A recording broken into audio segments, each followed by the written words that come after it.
Good day, everybody. My name is Jana Master with the Send Your Soul and the Mindful Mama podcast.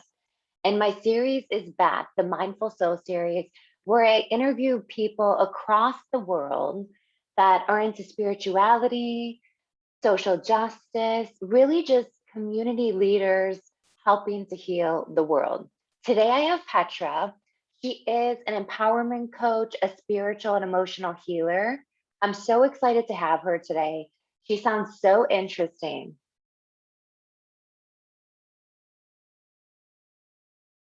Thank you so much for joining me, Petra.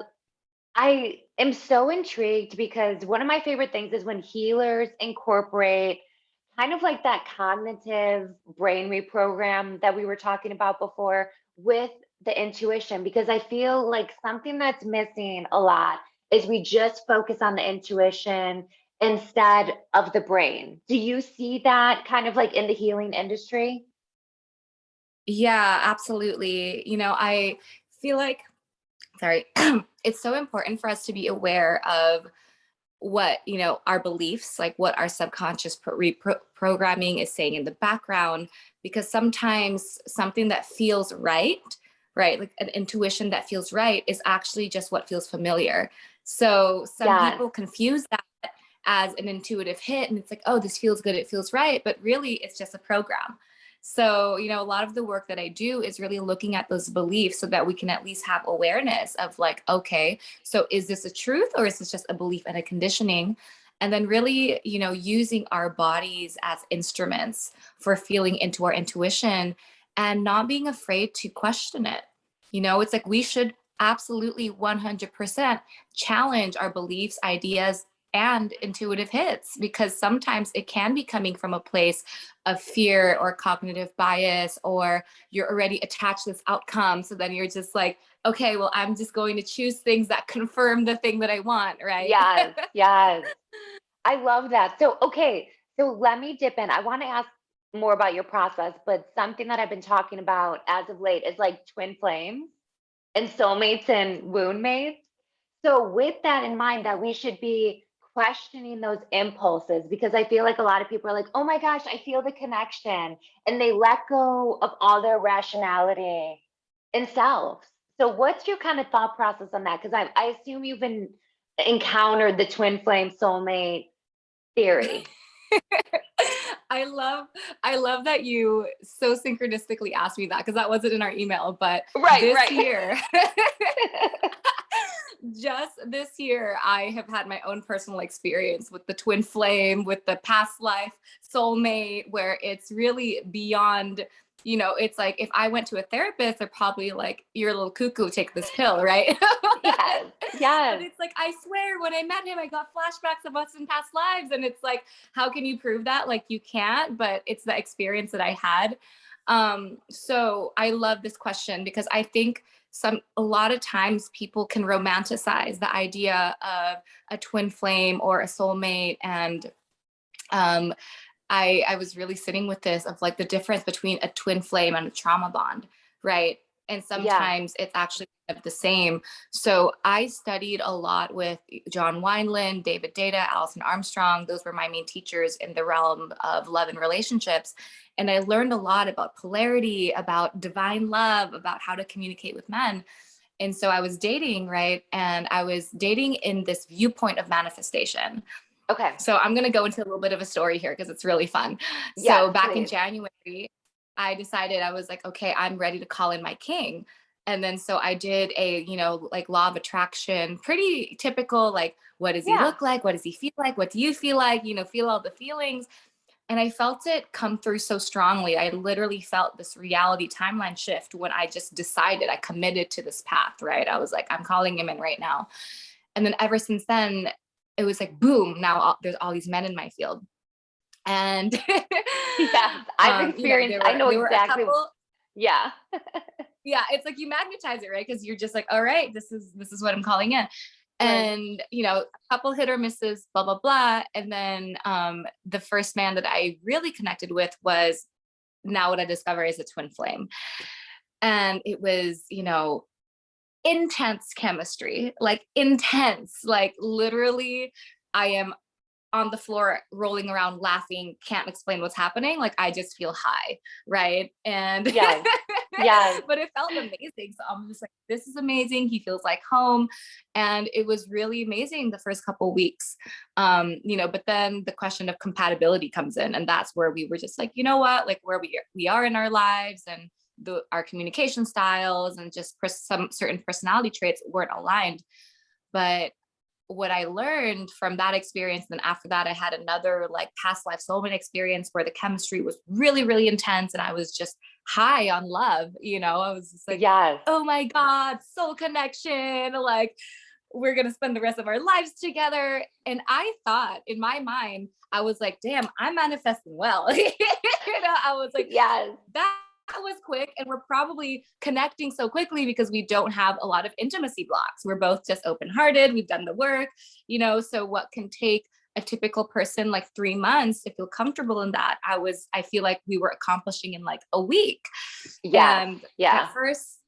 at first to me, I was just like, yes, like that's amazing. You were doing really good. But, after the breakups, just things weren't aligning. I started studying a different perspective on relationships because I was like so heartbroken after dating these people for like 2-3 weeks, right? I'm literally just shattered from the breakup. And Yes. I realized I'm witnessing myself and I'm like, this is kind of dramatic. Right? It's like you've known them for 3 weeks. Like it doesn't have to be this intense, Petra. Like what's actually happening under the surface, right? And so realizing that it's not just the heartbreak of, oh, I dated this guy for 3 weeks and then now we're breaking up and that's sad. It was the loss of the future I thought we would have together, the loss of the dream that I thought I would have. And then there was a lot of attachment, and especially if you like have sexual bonding very early on, that creates extra bonding and attachment. Right. And I realized I was like, oh my God, like I was really getting ahead of myself because I was more mourning the idea of this life that I thought I would have with this man than the actual 3 weeks that we had together. Right. Right. And then so I decided to study, I was like looking up different things, right? Like how to heal from heartbreak. And then I signed up for this program by a psychologist who specializes in relationships. And, so I did her program and it really illuminated, I think, this big blind spot I had in dating. And I think that, a lot of people in the spiritual community have too, because we can just focus on the good. It's so easy for us to just focus on what you love, masculine, Yes. feminine, but he's just another reflection of me. Yeah, right. It's like Right. soulmate, twin flame, like the key is to practice unconditional love and forgive. And it's like, yes, all of that. And, if I'm attracting these kinds of experiences that were so just intense early on, I learned that's called love bombing. And I had never heard of this term before. And I Yeah, and think in it's a lot of these, addicting. It's addicting and it it is. feels fucking good. So it's like, yeah. It does, right? It's just kind of like a flood of like oxytocin. And then also, the reason why people attract love bombers or accept it really, right?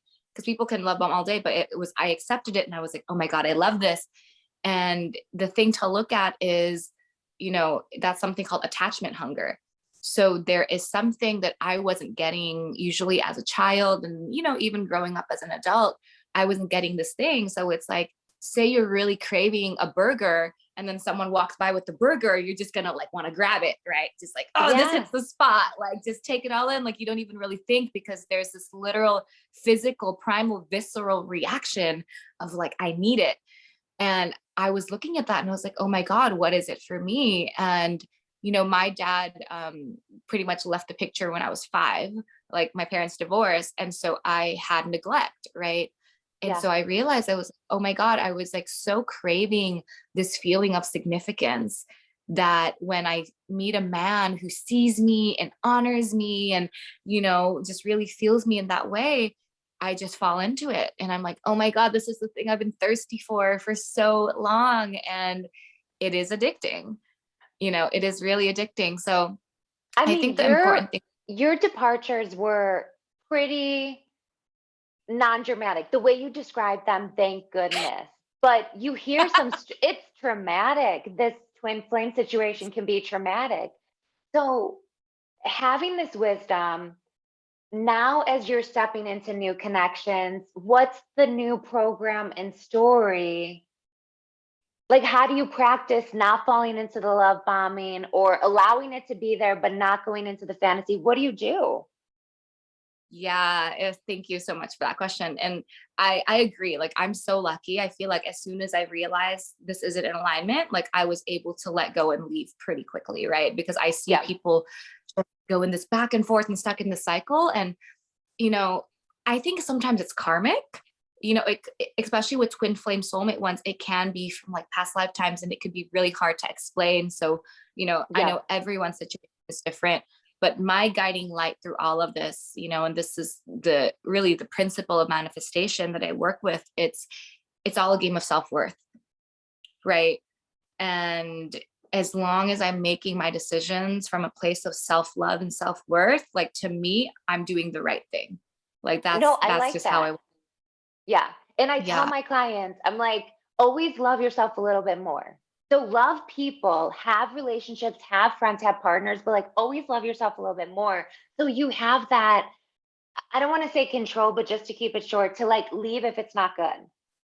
Like if it's not absolutely. working, how do you untangle it and detach? If you love this person more than yourself, or this is like your only source of love, it gets so sticky to leave if it's not good, if it's not serving like your highest purpose, you know?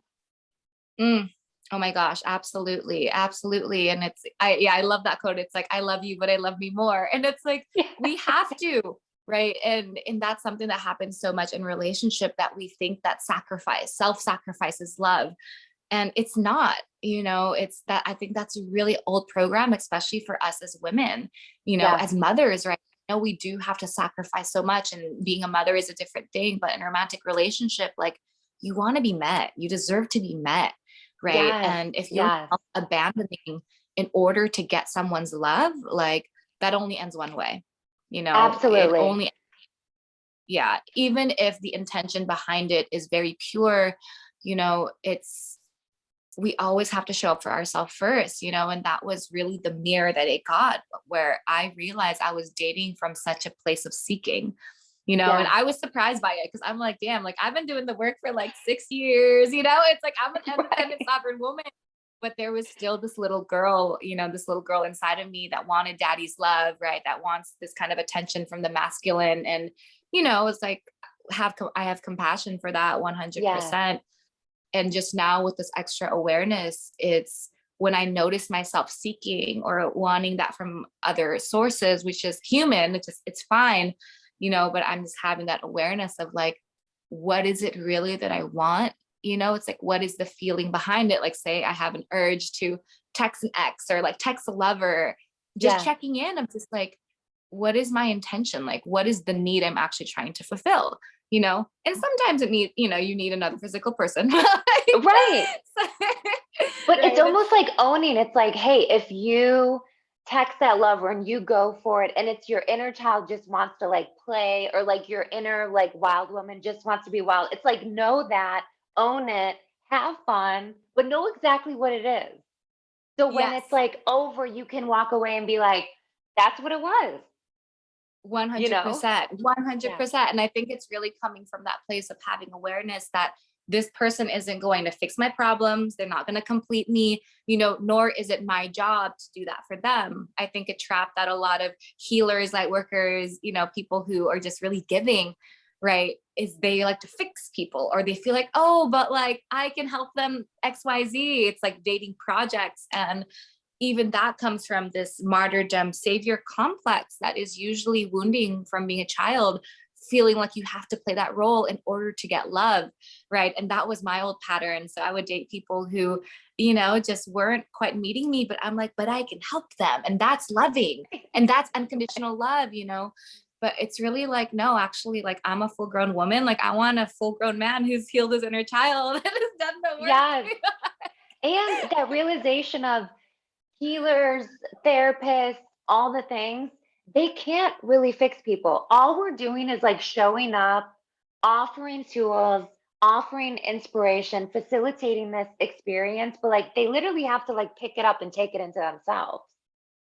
So even just Absolutely. that realization, like nobody can really save anybody. It's like an Yeah, inner decision.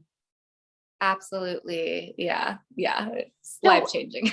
how do you work with people with that duality? It's almost like the wisdom, the rationale with Mhm. the intuition. Like what kind of things are you encountering, especially in the climate we're in, where rationality kind of has taken away backseat? What do you do?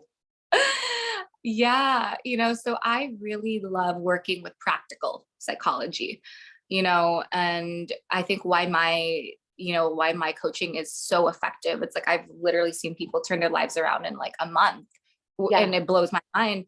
It's because I think the number one thing is to be able to speak to the present moment. Right. I think what makes like a healer or coach or anyone who wants to create influence and impact, the most important weapon you have is to be able to meet people where they're at. right. Right. And I have this process called the naked truth process where I just guide people into this experience of being with their truth. And I think this is where all these battles, right, you see these crazy debates happen in social media because we all have differing truths. And I think what people really need to remember is that the truth is literally a fucking thought and opinion. Yes. It's like It's change the channel. The channel is going to change in like 2 seconds. exactly, and it's like sometimes when you reveal one truth, another one pops out and another one pops out. And it's really about uncovering the different layers of truth that is present and holding all of it, being with the totality that every single person has a conflicting truth inside of them. You Yeah. know what I mean? Because it's like, okay, on one hand, right, for example, when people are going into their growth, this happens all the time. This is where self sabotage comes from, right? On one hand, they're like, I want all this change, say they're like, I want to up level my business and start making $1 million a year. But then on the other hand, there's this other truth that's like, but I like things the way they are and I'm scared and I don't want all that responsibility. And this is happening in our psyche, right? And then so what happens is it starts battling itself, and then some sort of self-sabotaging, but really it's a protection mechanism behavior Right. will Right. arise.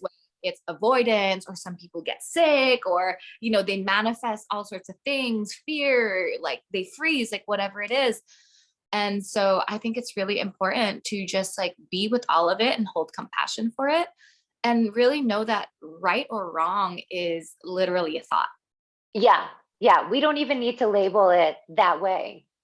Yeah, it's just Yeah. kind of like, well, what feels in truth and integrity for you, right? And I think right now especially, it's like, can we just honor that everyone's different? Can we just honor that everyone has different needs, different values, and can we have a conversation where we are allowing people's truths to come out, including our own, and not taking it personally. Yeah. We have gotten so far away from that. So far. Like, do you have any clients coming to you spiraling in panic because there's so many unknowns? We've been in this zone of unknown. For me, this time was fine because I've gotten into those really uncomfortable crevices of the unknown. So it's like, and nothing's promised, Yeah. nothing's in our control. I get it. Are clients coming to you like spiraling about the state of the world?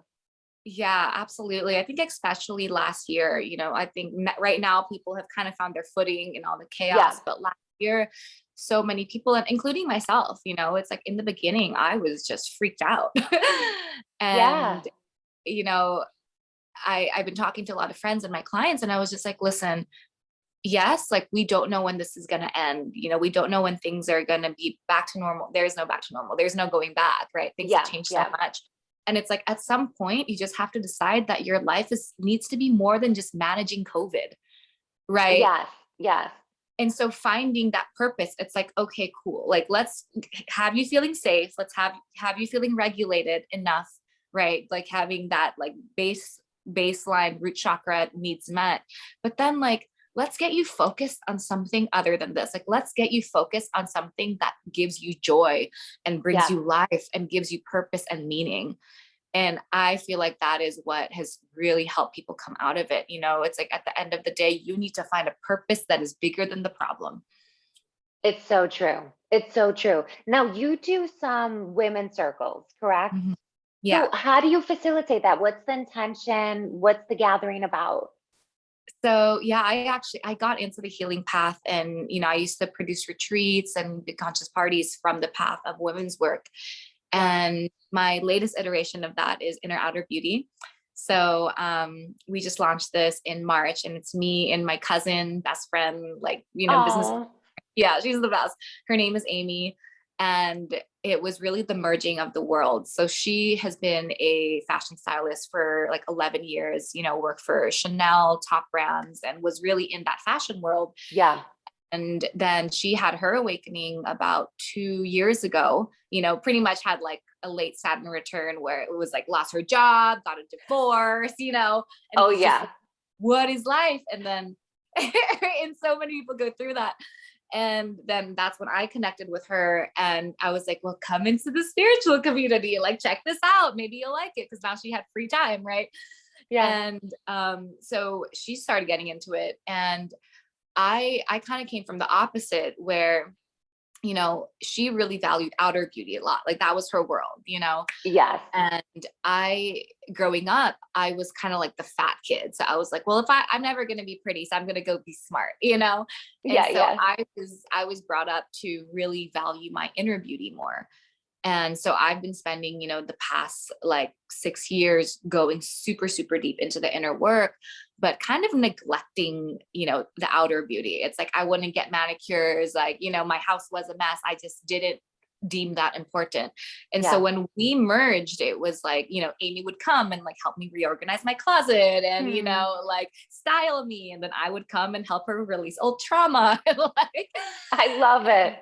right. And we realized, I was like, wow, this is such a way to bring women together because, hairstylists, fashion stylists, they're pretty much therapists, right? It's like Oh, yeah. women come and they open up. So we launched Inner Outer Beauty to bring together the world of, fashion, beauty, wellness, and personal development and healing in the spirit of community, and really inviting women to own their unique beauty and create that culture of positive self-talk, of calling each other up, of reflecting each other's beauty to each other, instead of this like toxic femininity that is so present, right? Yeah. Where there's a lot of cattiness and jealousy and competition, and so really healing those wounds. And um, in the women's circles, we've been doing seasonal clothing swaps, and then we'll have a women's circle before that.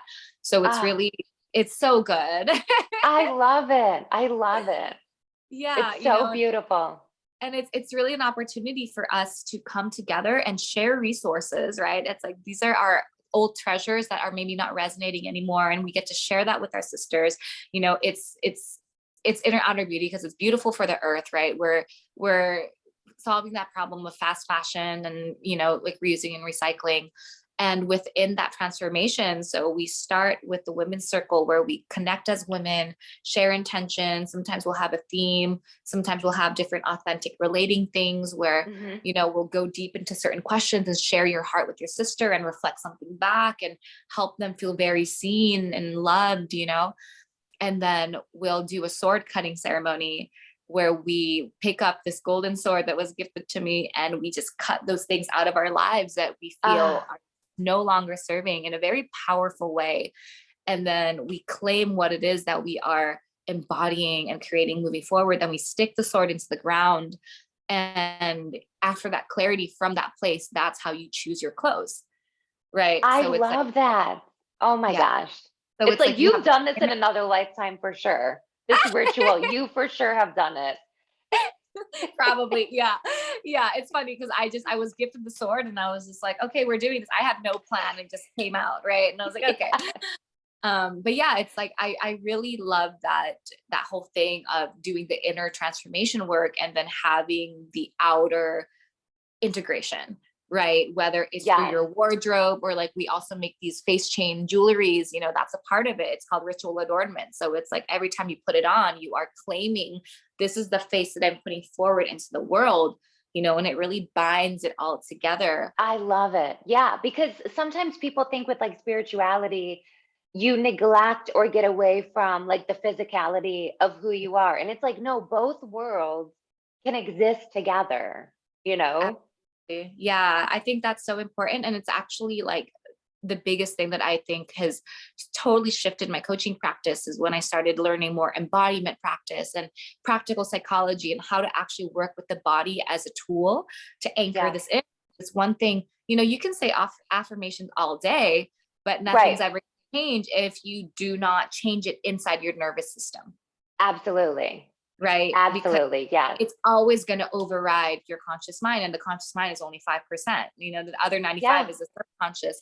But if it has nowhere to land in our physical bodies, it's not sustainable. You're just going to have to do it Exactly. again. Yeah, no, I love it. Thank you so much. Today was so much fun. Like, I love that we totally went off topic and did our own, but it was perfect. Yeah. We'll definitely be in contact. I'm gonna reach out to you because I want you named like some books in the beginning, some authors. A lot of people need that with like relationships. A lot of people are struggling. So I'm definitely gonna reach out to get those names to put it out for people to work on as well. But thank you so much for joining me today. Thank you. That was so fun. Thank you so much.